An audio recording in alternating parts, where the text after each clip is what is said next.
Did you know, ladies and gentlemen, that there are over 55 million people in the world who are afflicted with dementia? That's the current statistics from the World Health Authority. It's the seventh leading cause of death among all diseases and is a major cause of disability and dependence among older persons globally. And we are here to talk about it. And of course, we have with us Dr. Daniel Thomas from Jamaica. He's a past student of the Arden High School.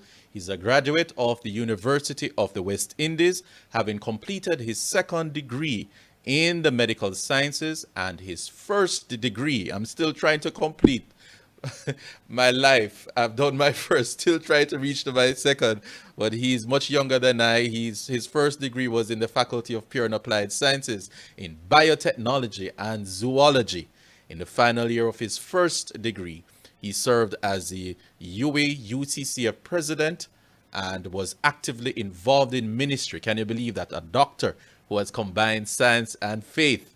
And he hosted cookouts on the halls, an open forum on sexual health, and several other evangelical initiatives. He has also completed a master's in organizational leadership in 2021 at the California Baptist University. He currently serves as a medical officer in the Department of Psychiatry at the Kingston Public Hospital. He's passionate about healthcare, good governance, and social justice. And he's married to an amazing woman, Grace Ann Thomas, the love of his life. And they have a precious son, Israel. And for those of you who are familiar with the Bible, the 12 sons of Israel. So we know that there are 11 more. So the doctor will keep on working. Welcome, Dr. Daniel Thomas, to this powerful conference. All over to you, sir. Thank you. Thank you so much for having me. It's definitely an honor to be here, just to be able to share on this very, very important topic. Just want to greet the pastor and first lady, Samuels, Pastor Samuels and First Lady Samuels, the convener, Sister Marie Vaughn Cadmus, the Moving Forward Family Services team, and our dear moderator with the booming voice, Mr.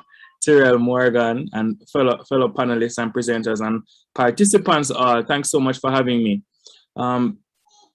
My task here is just to lay a foundation for this discussion, the foundation for the discussion on Alzheimer's and dementia. What's happening with the brain, helping us to understand. I'll just go through quickly this outline here. We're going to go through a classification of psychiatric disorders to see where dementia fits, what exactly is dementia, what causes it and the common types, what does it look like clinically, and is there any treatment? And then finally, of course, what should the church's response be?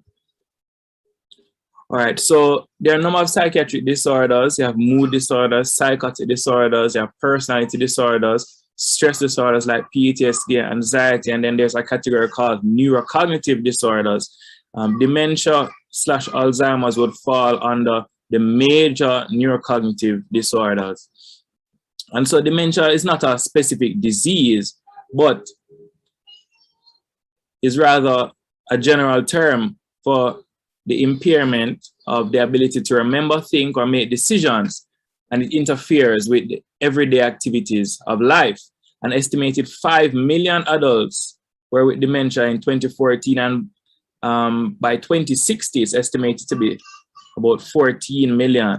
And so if you see these little diagrams here at the bottom of the screen, we see a healthy brain on the left side, if looking at the bottom left image, and then someone with advanced Alzheimer's has significant atrophy. You see there's significant shrinkage that happens, and the area highlighted at the bottom is the hippocampus, the area that deals with memory. That area is essentially absent, so atrophy is difficult to see in this image here. And so that's the kind of pathology that is taking place. In the other image, you will see that on histology now, when you look at the actual tissues of the brain, there are different changes in keeping with degeneration of the tissues, including plaques and things called tangles and Bottom line is there are serious changes that are taking place in the brain, which generally happen over time, as we will see, that result in this phenomenon, dementia/Alzheimer's. So in terms of the causes of dementia, we have reversible and we have irreversible causes. It's important to know that when someone starts to display behaviors in keeping with dementia that we're going to look at soon, it's not just that them have old brain and they're going senile and there's nothing more that we can do about it. There is an entire category actually of this type of presentation that would be in keeping with dementia, where the causes are reversible. So drug toxicity, persons with significant alcohol use, heavy metal poisoning, where there are metabolic issues with the liver, with the kidney, where there's trauma, so where there's a blow to the head, you can have subdural hematoma, where there's blood accumulating in the brain, probably from a small fall, but over time, the blood can build up in the brain, causing changes, right? In terms of the neurology, persons can have hydrocephalus, where there's excess fluid building up in the brain. You have infectious processes, including HIV, TB, syphilis, other chronic meningitis, such as fungal meningitis, collagen vascular. So there are a whole lot of causes. Vitamin B12 deficiency, in persons who may have a long history of being vegan, not eating meat, and not compensating well enough for the vitamins that they would have otherwise been getting. Those things can actually be causes of a dementia type situation, right? A reversible cause. But the irreversible causes, as we know, Alzheimer's, vascular dementia, and Lewy body dementia. Now, vascular dementia is not necessarily completely irreversible, as we will hear us speak a bit further. All right. So in terms of the proportions, though, Alzheimer's is definitely predominating. If we look at the numbers themselves, probably 65% of the dementia cases are Alzheimer's. Then they have vascular dementia. That is kind of what it sounds like, the vessels in the brain. They have atherosclerosis, that kind of process that takes place, and there is a stroke. It can be a small stroke, but it can cause a significant impact, changes in the mentation, the abilities of the individual to carry out their daily functions, or it could just be small changes, right? But we will see with vascular dementia that it's not as gradual as with Alzheimer's. Then you can have a mixed picture, okay? You can have a mixed picture between Alzheimer's and a Lewy body dementia, or other mixed pictures of these sorts here, vascular dementia along with Alzheimer's. You have Parkinsonism, Parkinson's dementia, and frontotemporal dementia as well. So there are different types. All right, the course is that dementia usually has an onset in patients who are in their 50s or 60s. There's a caveat there. There can be early onset dementia, all right, where persons are even in their 40s. This is scary, but it can happen. And so when there's a young person that is going to display the symptoms, or that you're noticing they're displaying some of the symptoms that we're going to talk about, then you can still think about dementia as a cause of the situation, and they would need to be investigated.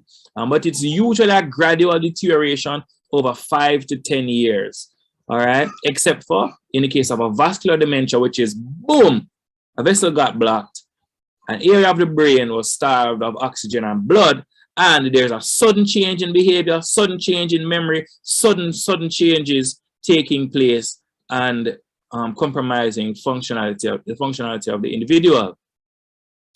So I've been alluding to these somewhat, but just to itemize them now, people with dementia have problems with memory. All right, they will say they put down the keys and they can't find it. Don't worry, if that's you, it might just be that you have one of those things, but we're talking about global dysfunction. That's only one piece of the pie, okay? Memory issues, then attention issues, not able to focus on what is happening, being kind of restless, communication issues, forgetting words, not able to express themselves as readily as they would have before, and then changes in their reasoning, in their judgment, in their problem solving.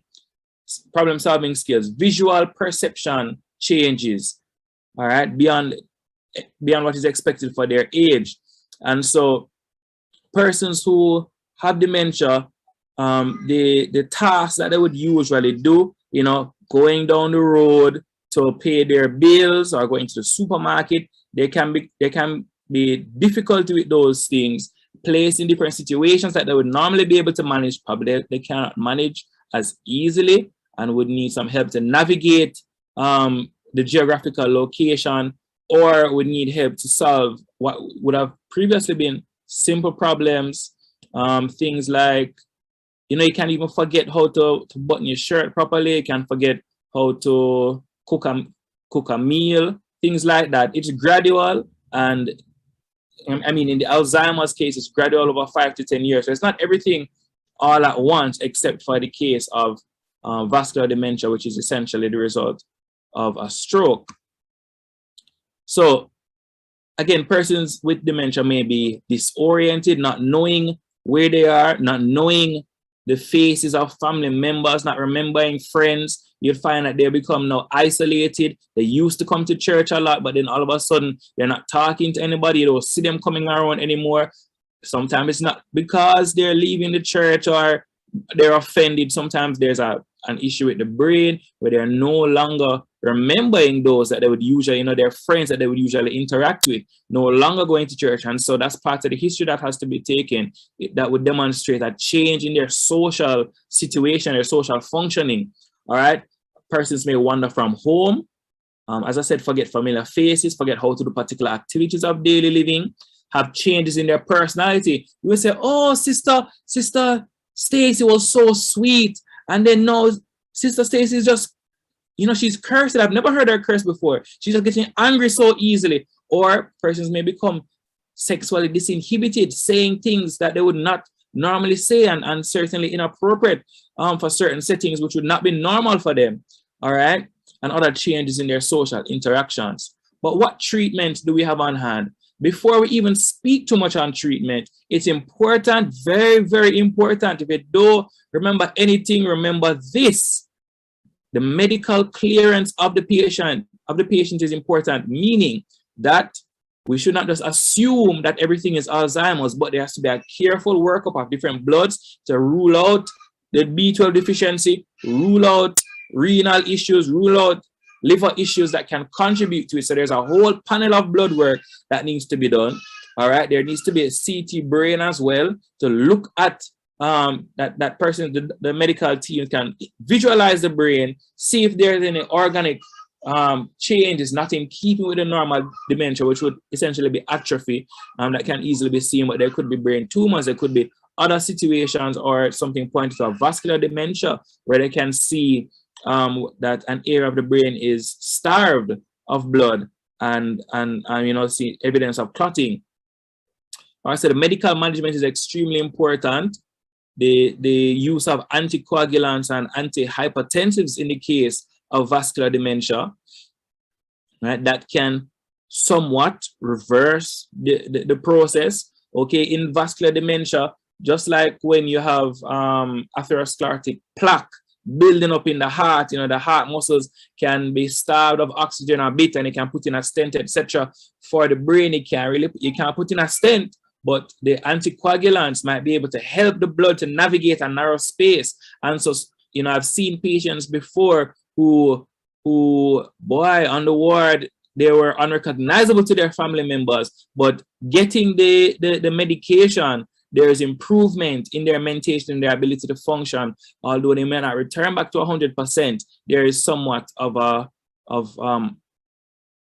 reversibility of the situation, okay? And then, you know, as you can imagine, persons who have dementia may have comorbid psychiatric illnesses such as depression, anxiety, or even psychosis. You know, you start to realize you can't even remember who you are. You cannot remember your friends. Persons are trying to talk to you, feel like they're strangers who may even be against you. And so there might be comorbid depression. So the medical staff and you know, the church community needs to be aware and sensitive to the fact that persons who are facing dementia can also be depressed. can also become very anxious. Imagine you are in a situation where you are aware that you may not remember tomorrow. You may not remember how to feed yourself, or you may not remember how to clothe yourself. That can be quite an anxiety-inducing situation. Okay, and then additionally, there can be psychosis or just behavioral issues on board, because if you cannot remember the people who you live with, then you may start to feel like they're against you. You may start to feel like you may start to hear things that other persons cannot hear, etc., etc. And so those things should be treated as well. And there should be a high index of sensitivity to the potential presence of those illnesses. All right. But for the Alzheimer's/dementia itself, donepezil, which is an anticholinesterase inhibitor, is useful in order to treat the condition. And so that discussion is something that the medical team, the psychiatrist, should have with the family.